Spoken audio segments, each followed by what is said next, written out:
कुछ रोज पहले जब मैंने ब्रॉडर व्यू में ये न्यूज़ ब्रेक की थी कि इंडिया ने लद्दाख का एक बड़ा इलाका सरेंडर किया है डिसंगेजमेंट के नाम पे, तो इस पे इंडिया से कई ईमेल्स मुझे वैसे रोज़ाना मेरे ख्याल से सबसे ज़्यादा ईमेल्स जो मौसूल होती हैं वो इंडिया से ही हो रही होती हैं।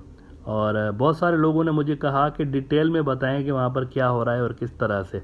अच्छा, वैसे ब्रॉडर व्यू के तकरीबन 20% के लगभग जो व्यूज़ हैं वो इंडिया से हो रहे होते हैं। बहुत सारे उसमें से ऐसे होते हैं जिन्होंने सब्सक्राइब नहीं किया होता, लेकिन वो रोज़ाना आके चेक करते हैं, देखते हैं, लेकिन सब्सक्राइब नहीं करते।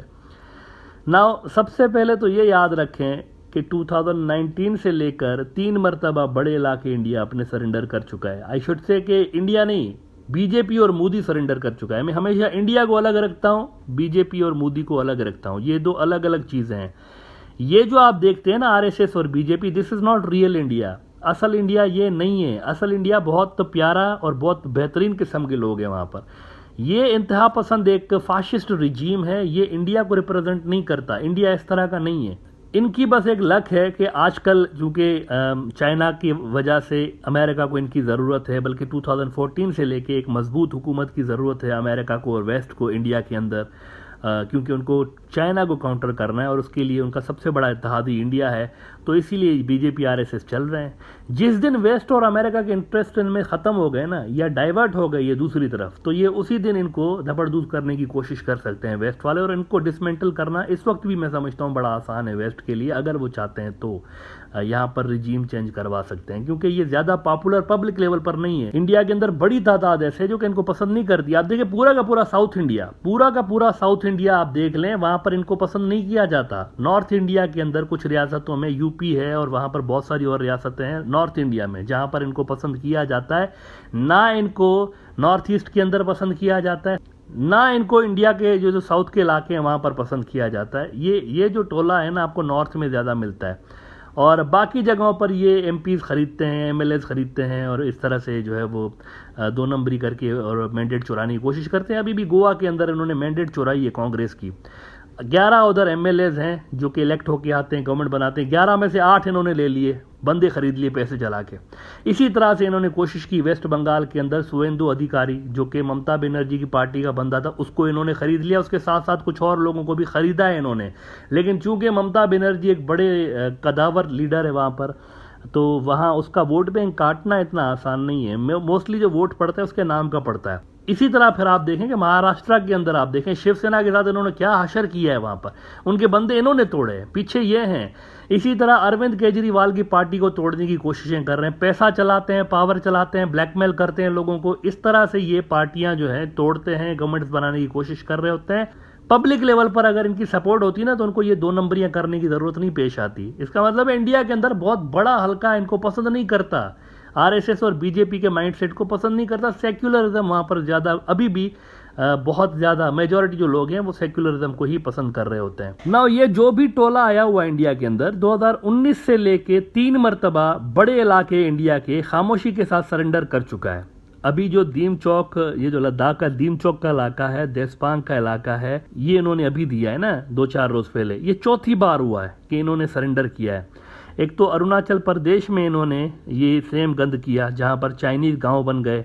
बहुत से इंडियन कंट्रोल्ड इलाकों के अंदर चाइना ने अपने गांव बनाए, अपने लोग लाकर उन्होंने बसाया। अच्छा, इन सारे खबरों के रेफरेंसेस साथ साथ आपकी स्क्रीन पर आते जाएंगे जैसे जैसे मैं बात करूंगा, तो आप जाकर चेक कर सकते हैं वहाँ पर। एक तो उन्होंने वहाँ गिव अप किया अरुणाचल के अंदर, बिना लड़े, कुछ भी नहीं, गोली भी नहीं चले, कुछ भी नहीं, वो डंडा भी नहीं मारा, कुछ भी नहीं, नथिंग।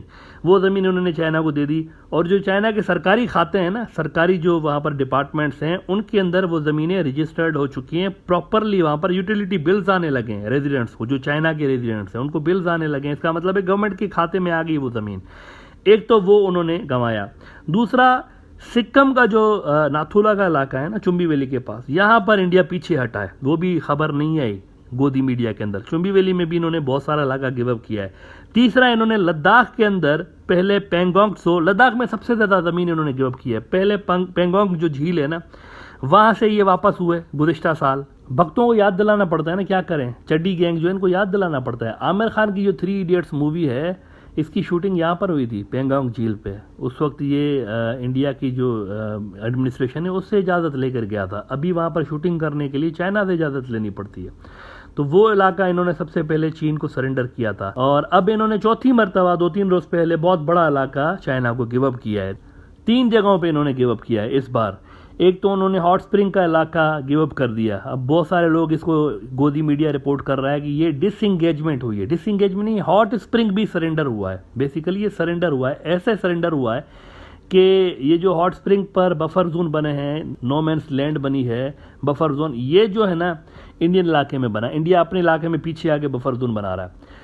दूसरा, देशपांग इन्होंने ऐसे के ऐसे ही दे दिया। तकरीबन 900 किलोमीटर से ज़्यादा का इलाका है वो इन्होंने दिया है, और दीमचौक का इलाका इन्होंने दिया है।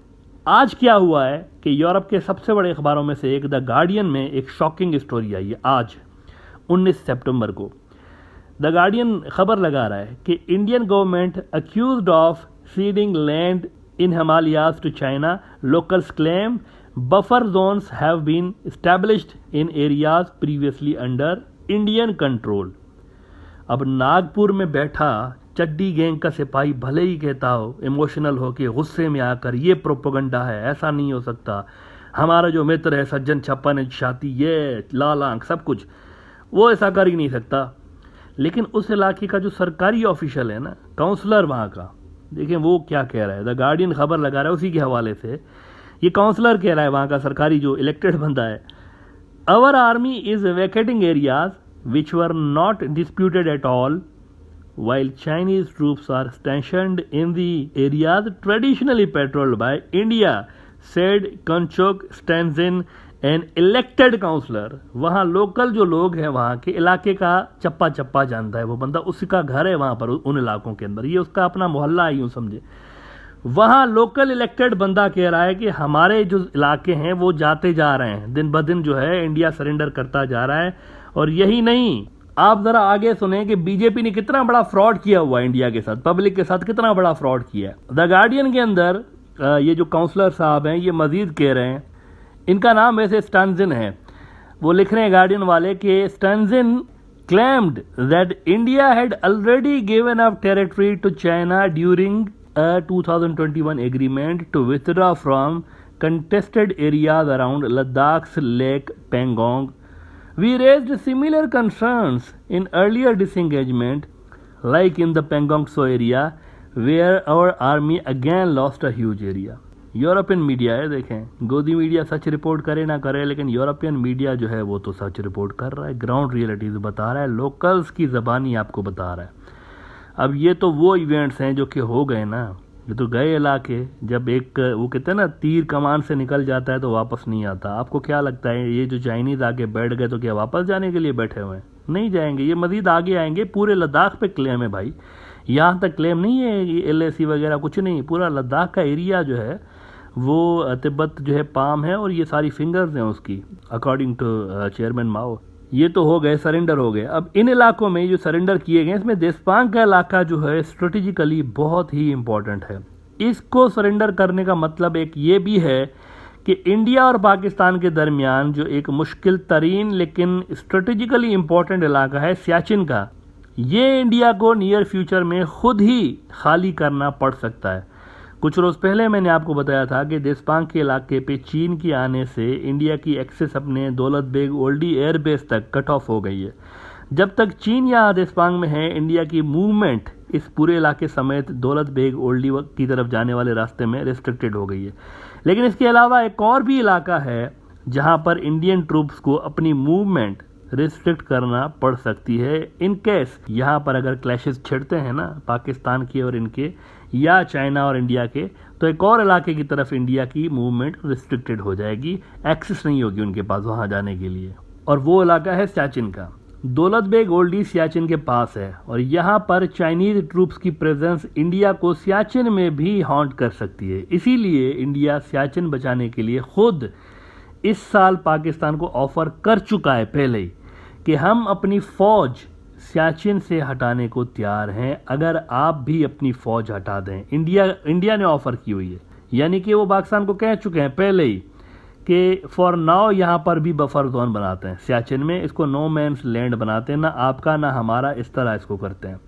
ये इस साल इंडिया ने ऑफर दिया पाकिस्तान को 2022 में। हालांकि लास्ट ईयर के एंड तक भी इंडिया राजी नहीं था सियाचिन को डीमिलिटराइज करने के लिए। उन्होंने कहा था कि Pakistan can not be trusted, अगर खाली किया सियाचिन तो इन्होंने अपनी फौजें घुसा देंगे ये आगे से और सियाचिन पे कब्जा कर लेंगे, क्योंकि इनका क्लेम तो है। अच्छा, रहता वहाँ कोई नहीं है, कोई शहर वहर कुछ भी नहीं है वहाँ पर, कोई न बंदा न बंदे की ज़ात, खाली खाली से पहाड़ हैं।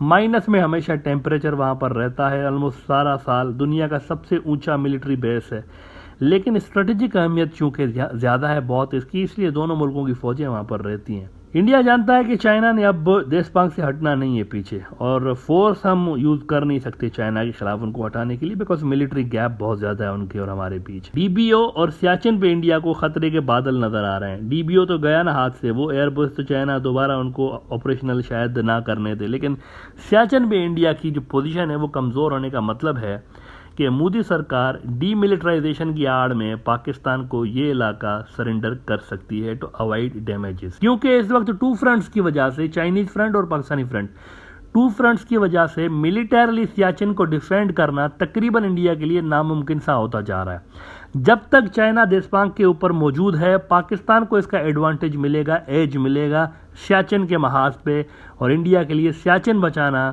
बहुत ज़्यादा मुश्किल हो सकता है। आप ज़रा यहाँ पर पाकिस्तानी आर्मी के कॉन्फिडेंस का लेवल चेक करें। इंडिया ने ऑफर दी इस साल के शुरू में कि हम डीमिलिटराइज करने को तैयार हैं सियाचिन को, लेकिन वहाँ से कोई जवाब नहीं आया। उनको पता है कि ये तो हमारी झोली में गिरेगा वैसे ही। देशपांग पे जितना ज़्यादा चाइनीज़ रहेंगे और यहाँ पर फटा होगा अगर, तो हम भी घुस जाएंगे अंदर, और यहाँ पर वो उसको कंट्रोल नहीं कर पाएंगे सियाचिन को।